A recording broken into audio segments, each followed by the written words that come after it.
Morgan, mirando Javier del Valle a las minutas de la Reserva Federal. ¿Qué sacamos en claro? ¿Qué tenemos ahora mismo encima de la mesa? Bueno, José, pues las minutas que dan una imagen un poco mixta, que por ahora el mercado la está tomando bien. Lo primero, importante, se dice que los miembros de la Reserva Federal proyectaron una recesión en las últimas actas de la Reserva Federal para finales de 2023. Así que en las actas comunica la FED que su staff, su equipo, ha pronosticado una recesión leve que empezaría a finales de 2023. Eso me ha parecido lo más importante. Por otro lado, se habla de cuántos miembros de la Reserva Federal apoyaron esa subida de 25 puntos básicos, que recuerden fue la subida que llevó a cabo el FOM en la última reunión. Bueno, pues se comunica que todos los oficiales de la Reserva Federal con derecho a voto apoyaron esa subida de 25 puntos básicos. En cuanto a la inflación, dicen que los participantes notaron poca evidencia de desinflación en la parte subyacente de servicios. De hecho, es algo que hoy hemos visto también. La parte subyacente en los servicios sigue muy fuerte, a pesar de que la inflación general esté bajando debido a la energía. Dicen también que antes incluso de la reunión de marzo, había de hecho indicadores que mostraban que la inflación estaba progresando más lento de lo esperado. Por tanto, de ahí que, de hecho, Powell fue antes de la reunión de marzo un poco más estricto a la hora de decir que iban a elevar la tasa terminal, etc. Luego tuvimos, recuerden, el tema de Silicon Valley Bank y Signature Bank, lo que hizo que al final la FED se decantase por mantener la tasa terminal en el 5,1% y elevar los tipos de interés en 25 puntos básicos. De hecho, nos dicen que muchos oficiales en las actas cambiaron sus opiniones en función de lo del riesgo bancario, ¿no? Debido a lo que ocurrió con la banca, pues varios miembros de la FED alteraron sus opiniones sobre dónde está el tipo máximo de la Reserva Federal. De hecho, por eso entendemos que se mantuvo en el 5,1% la previsión, a pesar de que Powell 2 semanas antes dijese que iban a incrementarla. Cuidado, porque hay varias cosas, justo ya estoy echando yo también el vistazo a esas minutas de la Reserva Federal, hay varias cosas que llaman la atención. La primera tiene mucho que ver con lo que ha pasado, por ejemplo, en el Banco Central Europeo, cuando se dice que Alemania podría, Schnabel, haber obligado a que se escribiera eso de la unanimidad y que todos querían subidas, etc.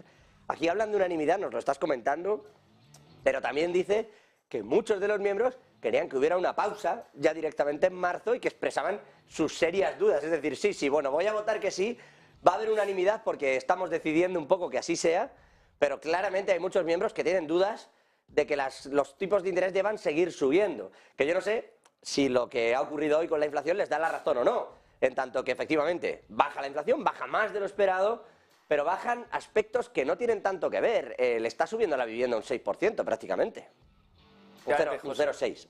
De hecho, hacen hincapié en las actas ya en esa parte de servicios que dicen que no ven todavía mejor en la categoría de servicios. Sí que es verdad. Luego indagaremos más para que nos sigan aquí en el cierre Wall Street. Entraremos más en detalle en cuáles son esas categorías de inflación importantes a vigilar a partir de ahora. Pero lo importante es que las actas de la FED están diciendo que varios miembros ya apoyaron incluso una pausa. Se debatió en esa reunión del FOM en marzo, en esa junta de la FED, esa reunión a puerta cerrada, se estuvo debatiendo sobre pausar la subida de tipos de interés. Varios miembros debieron de decir, oye, ¿para qué vamos a seguir subiendo tipos de interés si de hecho los bancos ya, con ese efecto restrictivo que van a forzar, es como si estuviesen subiendo los tipos? Van a endurecer el acceso al crédito y van a hacer el mismo efecto. ¿Para qué seguir subiendo los tipos de interés si podemos generar algo peor? Bueno, lo que hemos visto es que por ahora se subieron los tipos de interés y el estrés bancario ha disminuido, así que fue una buena decisión optar por mejor subir los tipos de interés, ya que el estrés bancario no se ha mantenido en un nivel muy específico como para seguir contrayendo el crédito. De hecho, muchos informes, como por ejemplo Moody's, están alertando de que se está solucionando más el tema, por lo menos el estrés financiero actual. Sí, pero te cargas la inflación o sea, la subyacente, los servicios. Bueno, aquí estamos viendo el conjunto, algunos de los cambios y las subidas que se producen, pero decía, tú estás subiendo tipos de interés, la Reserva Federal está subiendo tipos de interés, las minutas arrojan que hay mucha gente con muchas dudas, o sea, hay unanimidad, pero también hay muchas dudas de lo que estamos viendo. Entonces, mirando todo eso, claro, uno dice, las dudas tienen que estar por parte de los que quieren seguir subiendo, imagino, en la subyacente. En una inflación subyacente en la que dices, oiga, 0,6% la subida en la vivienda, excluyendo vivienda y energía, para que se hagan a la idea, los precios de los servicios ya suben también un 0,4%. Es decir, que en realidad está subiendo el transporte, está subiendo muchas cosas que son el coste de vida del ciudadano. Los salarios, es verdad, han parado de subir. No suben tanto. En muchos casos están congelados y la gente está buscando ahora menos trabajo que antes. Es decir, tiene menos, bueno, cambia menos el trabajo, tiene menos esas opciones en la cabeza. Pero, claro, muchos de los miembros de la Reserva Federal dudan con eso. Y por el otro lado duda el que dice, cuidado porque mientras apretamos para que siga cayendo esta inflación, saltan los bancos. Y entonces en esa dicotomía andan sobreviviendo y de momento todos votan por unanimidad, pero vamos a ver, ¿es posible, Javier, es posible votar que... O sea, ¿tú has visto alguna vez una de estas que no sea por unanimidad?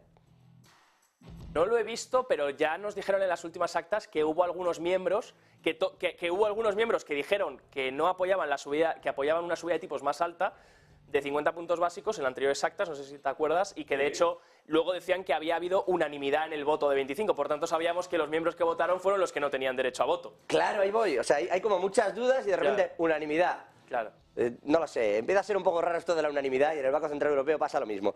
Esto con las minutas de la FED, hay bastantes más cosas que contar, pero ahora...